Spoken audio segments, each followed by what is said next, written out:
So, Danny, welcome. And, Thank you for having me. I guess you have been many times to London.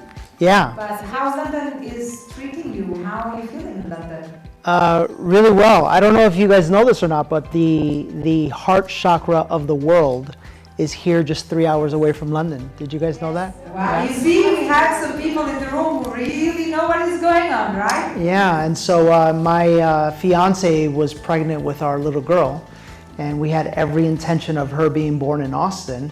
And you know, when you really pay attention to the universe, some doors close and some doors open, and it's like every door was closing in Austin, and we now know she wanted to be born here. And that's what brought us here. So we just gave birth to our little daughter 5 weeks ago. So, wow, that's incredible! Congratulations! So, tell us a little bit, where did you get this drive, this divine deep inside you to bring this message to the world? Because the way you speak, it's so much to empower women. And coming from a man, this means a lot to us. So when did you realize, when was that moment when you realized that I have a gift and I'm going to share it and I'm going to contribute to people who need to listen to it? Yeah, that's a great question. And I would hope that my message does more than empower women.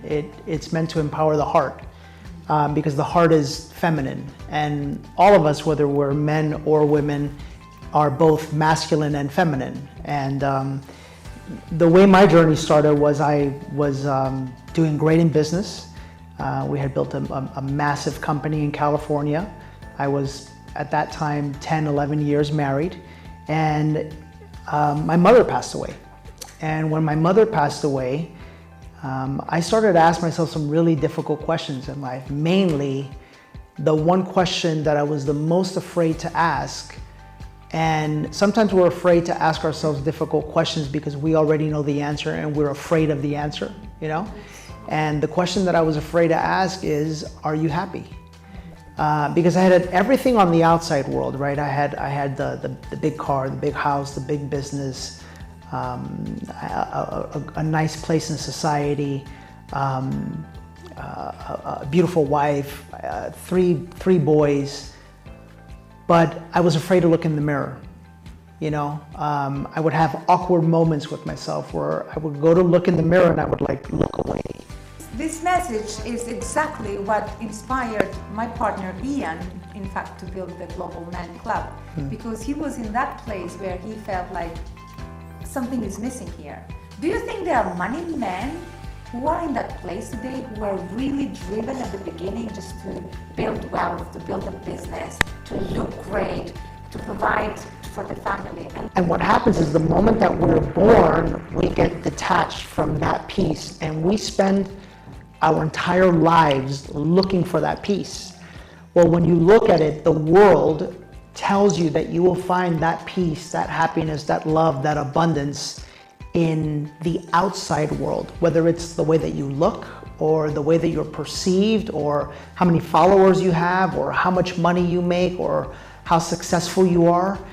And the problem is that we as human beings, both men and women, are living in the construct of the mind, which is deeply rooted in separation, which is deeply rooted in the energy of fear. When I discovered that several of my chakras were literally not active. When I discovered that I was deeply, my entire life, searching for love outside of myself, I thought, oh my God, how many other human beings out there are like that? And I thought, I just gotta start sharing this message, you know. Now, one of the biggest messages that I have seen that you get lots of reactions is when you start somehow in a very professional way, and that's why you become popular, protecting women and also standing for something that women are not able to stand for themselves. Like, let me bring you an example. When you say men should provide, men should do everything for women. Women are there just to provide the positive energy, the feminine energy. we have men in the room maybe don't agree with that. Or when you talk about when you go out and you're dating or you're building relationship or you're with a woman, men should pay. There is no discussion to put it into the table 50-50. So tell us a little bit about this. So I want to go to the real stuff. Yeah, so when it comes to the dynamics of a male and a female, right? You know, the basic foundation is that every human being has masculine and feminine energy. But when we're men or women, we have different, how do we say this?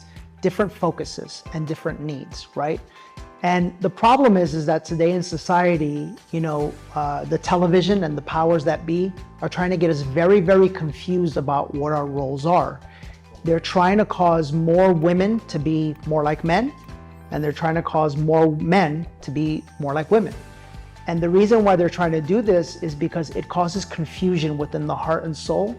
And whenever a human being is confused, they can be easily controlled and manipulated. And so what happens is that, you know, take, you know, the basic function of the masculine. And again, this is very important that we all understand this. Whether you're a man or a woman, you have masculine energy. The basic function of the masculine, of the mind, is one role and one role only, and that is to provide protection for the heart. That means each of us are hardwired to protect ourselves in some way, shape, or form.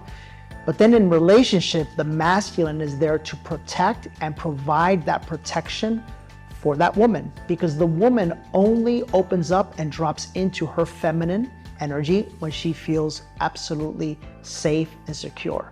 And the only way for that to happen is for the man to step in his divine masculine energy and provide in several different ways. Number one, yes, financially, but number two, emotionally, physically, sexually, and in every aspect, because the man is like the sky, you know. God made, if you ever like really just stop thinking and just look at everything, you know, the sun is the masculine, the moon is the feminine, the earth is the womb, right? The sky is the masculine. And the reason why the sky is the masculine is because the sky is still and holds space. Well, the woman, when, ladies, you know this, your emotions are flip-flopping all the time, right?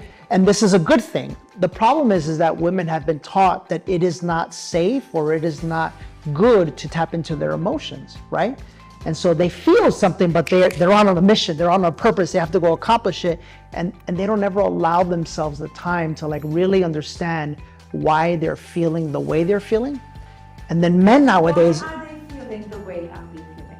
Because they're women. This is just it's just like 1 minute you feel a certain way, the next minute you don't. And by the way, that's okay. I don't understand that. Because they're men. It's just the way it is. So, you know, and I'll give you an example. I'll give you an example. And I've done a lot of work, but this just happened to me last night. You know, here I am, I understand all of this stuff, right? We have a brand new baby, which is bringing in a whole bunch of issues in and of itself, right? My partner and I are very good at communicating and understanding what's going on. But just last night, she had this conversation with me. She says, I feel like when I need you right now emotionally, you're not there. And I'm like, what, me? Like my ego got hurt, because I'm like, if anybody knows to be there, it's me. But you know, and so then okay, tell me more, help me to understand this. And what I realized is that the minute that our daughter was born, I, without knowing it, guys, went into a subconscious pattern that I had in my previous relationship, where I went into provide mode, but provide money mode. You know what I mean? On top of that, I like to cook, right? So my ego is feeling fantastic because I provide financially so that my fiance can be there energetically for our daughter. On top of that, I cook as well, and I enjoy doing this. So my ego thinks, man, you're doing it all. Like, you're the guy, right? And sure enough, what I didn't realize is that my heart wasn't available because I was so in doing, right? And this is the risk that we run when we enter into the workforce, when we work on building our businesses, but we don't work on building our spiritual connection and our connection to our feelings. So I literally had to drop in my heart, not hear her from here, because how many of you guys know that when you hear from here, you argue, you fight, you defend, you protect, you attack, right? Because the mind doesn't, right? I had to hear from here. I had to make it not about me, but make it about fully understanding her. And when I did that, I go, oh my gosh, she's right. And I said, that's something I'm gonna work on. And that's how that happens. Well, congratulations for your baby again. Thank you. It's a great, opportunity for you to share your experience, because I guess we have lots of parents here. And as you were sharing, I was thinking, do all men react that way, or do they defend themselves or do they feel like they are attacked? What do you mean? I'm cooking for you, I'm providing for you, I'm here all the time. How can I say this? It's about how committed you are to surrendering control.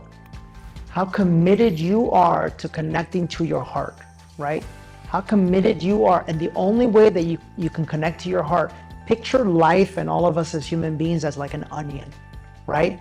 And since the moment you were born, you were let down, whether you like it or not, whether you had the most incredible parents in the world, by the two people that you, psychologically speaking, were counting on and depending on to literally protect you in life, which was your mother and father, which is the masculine and feminine representation of God to a child, because their entire lives are dependent upon this mother and father, right? And so when I finally understood that about myself based off of my relationship with my mother and my father, I realized, like, okay, I got to deal with this, right? And I went all in, and I don't know if you guys have heard, but we're talking 12 ayahuasca ceremonies, about 8 or 9 mushroom ceremonies. But I mean the deepest work, where you're crawling on the ground, you're crying, you're throwing up, but it's all coming out of you, and you have no choice but to surrender, And so through those lessons and through those deep, profound spiritual journeys, that's where I was able to come to this place. Mirela, thank you so much.